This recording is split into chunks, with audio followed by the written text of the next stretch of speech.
Hey everyone, it's Fallon again, going through the 7 skills you need to make it to the top from Super Saturday training in Savannah, 2014. Number 4 is follow-up. The fortune is in the follow-up, they say. When you get a customer on the product, do not just leave them there using the product. You need to follow up with them. Email or phone numbers, all that information is in your back office when someone places an order.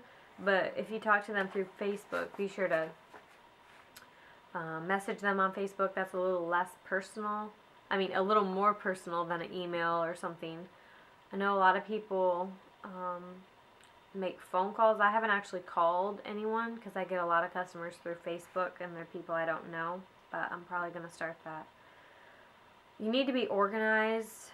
The lady who was speaking to all of us, Michelle Lands, she wasn't organized. She was a hairstylist, and she didn't write receipts for any of the products she sold. She would order the high rollers, which is a huge amount of product, and sell those, several a week, actually, and she wasn't keeping receipts. Plexus got after her, and they needed all that for tax purposes, so be sure to write receipts. You can have a notebook to keep up with all your customers, write their names down. You can do a tickle file. I have one of those in a blog post on pinkpowerteam.com. You need to check in with customers every few days, like 3 days, 7 days, and then 10 days, depending where they are at in their journey with the products. For new ambassadors, checking in, she said once a month, but I would say maybe twice a month, just to see how they're doing. And let's see, questions and objections from customers are natural. They're going to have questions, they're going to have objections. Your job is to help them through whatever problems they're having. And then when you're talking with people who are potential ambassadors, following up with them, which it takes, like I said, 4 to 6 exposures before somebody will join, like sending a video, coming to a meeting, a phone call, out to breakfast,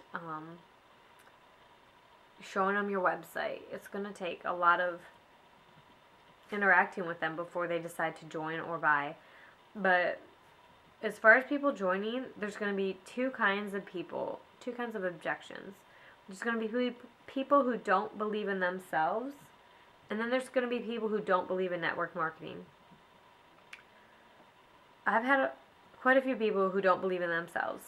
They say they don't have enough time, they don't know enough people, they're not a salesperson, which is good because we're not looking for salespeople, we're just looking for people who are excited and love the products so they can share that with their friends and family. If they don't believe in themselves,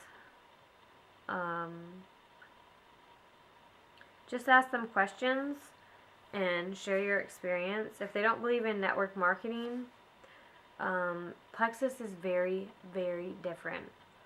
In July, the day I signed up, we had our first $1 million day. I've heard other people in network marketing and newer companies get excited that their company just had their first dollar year.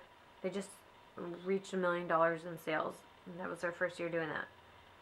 Well, Plexus is making, that's $30 million a month, or even if it was half of it, it's $15 million a month. But then in October, they had their first $2 million day, so that was 3 months later.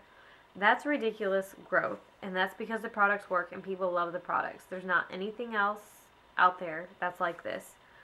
So you can tell them that. A lot of people want to call this a pyramid scheme. It's not.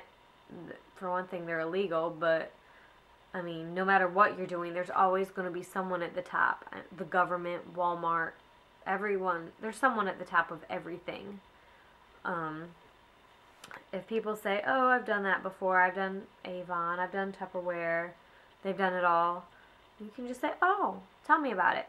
And then they'll tell you their story, and while they're sharing, you can obviously be listening, but you can also be thinking of things that you can say back to them if they're giving objections, relate with stories.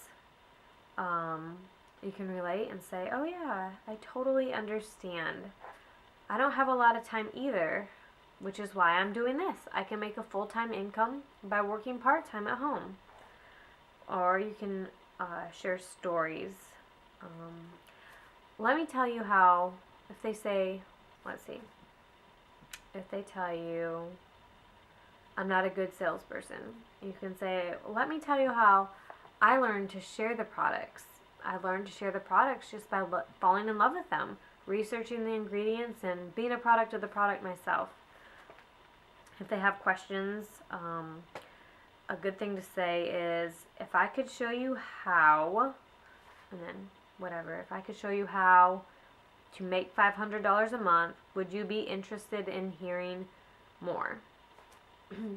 And then usually they're going to say yes. Who wouldn't want to make $500 a month? Or if I could tell you how to lose 30 pounds in whatever, 2 months, would you be interested in hearing more? Or if I could tell you how to lower your blood pressure or get off your medications or reduce your migraines, would you be interested in hearing more?